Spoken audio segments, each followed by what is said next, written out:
Hello, Deacon Ed McCormick here on this beautiful Sunday afternoon.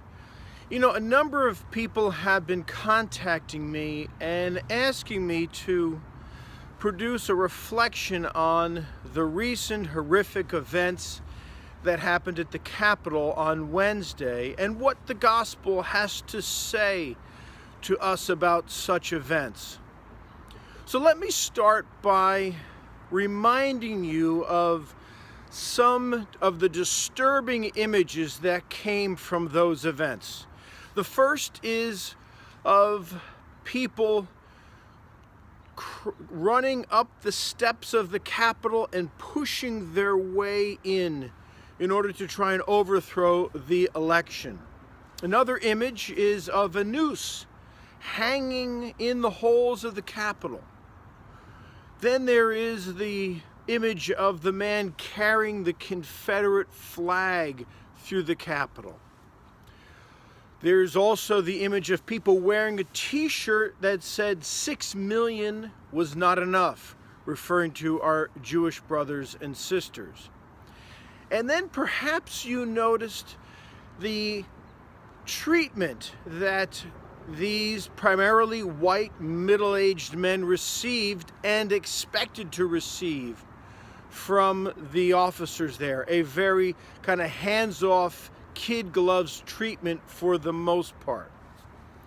Now, with those images in mind and many others, I want to make two initial comments. I think this event reminds us of two fundamental things. First of all, it reminds us that this reflects, it brings to the surface an ugly stain that is part of our history. Senator Ben Sasse, after these events, said, "This is not who we are." But I have to disagree with the senator. This is part of who we are. A very rudimentary knowledge of American history would tell you that this is part of our history. Nooses and lynching and Confederacy and violence is part of our history. And here's the second thing that I think this reminds us of.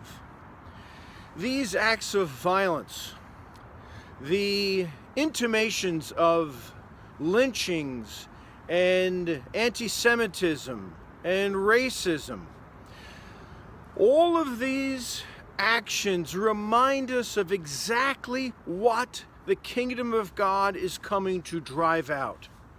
These events bring to the surface with great clarity precisely what Jesus and the kingdom of God are freeing us from.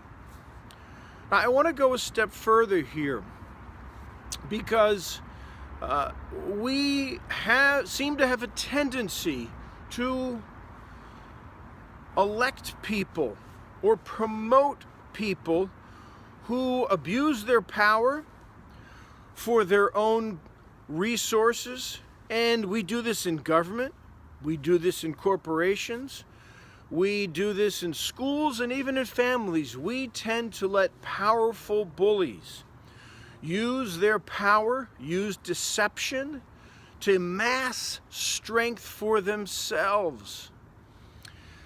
And there's another dimension to this, because most of us we're not climbing on the walls of the Capitol. Most of us were not laying pipe bombs down or parking a truck on the Capitol lawn filled with explosives.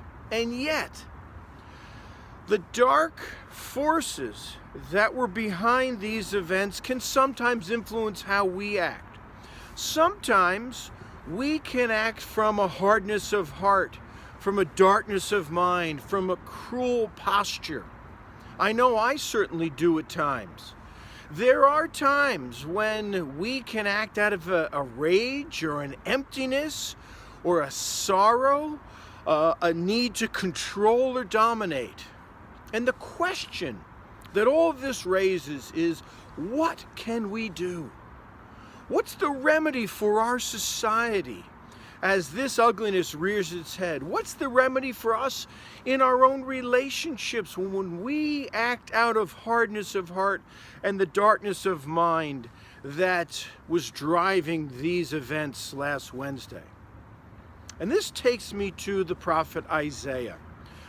In chapters 63 and 64 of his writings, Isaiah looks around the people of Israel and he sees they are torn by violent factions. Their capital has been attacked.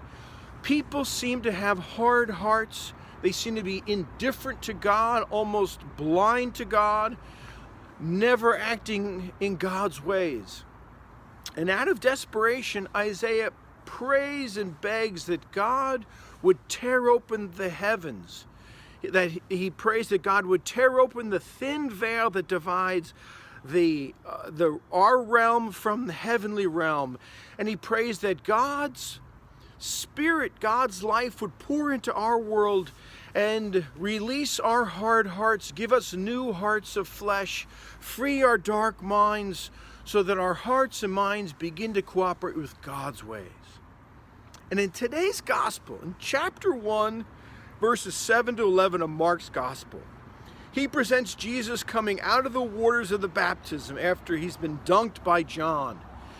And he says, the heavens have been torn open, and this bright, beautiful power of God pours onto and into Jesus. And this is Mark's way of saying in dramatic Jewish terms that what Isaiah begged for, what Isaiah longed for, has begun to happen in Jesus. The remedy that our society needs and that each of us and all of our relationships need is to be found in Jesus. So my friends, I encourage you to prayerfully imagine yourself standing before the beauty of the risen Lord. Perhaps you imagine him as 6, 8, 10 feet tall, and picture the heavens torn open and the beautiful bright light of God pouring into him and through him. Open your arms out and ask him to pour that light into you, into your heart and into your mind, into those empty parts, into those hurt parts. Let that light and power pour into your relationships so that a new reality can become real for you. You see, with the death and resurrection of Jesus, we now have access to a power that can give us new hearts and new minds. It can begin to create a world where truth matters, where justice matters, where we are concerned and act on behalf of the weak and the poor and the vulnerable, where racial reconciliation and global health becomes an imitation of Jesus' ministry. So my friends, I encourage you every morning when you wake up, imagine the risen Lord next to you, ready to pour that light and life of God into you, because that tear between our realm and the heavenly realm is a permanent tear created by Jesus. And we have permanent access to this life that can make us new people. So let us open ourselves to that, ask for it every day, promise to live from that and nothing else, because boy, does our world need it.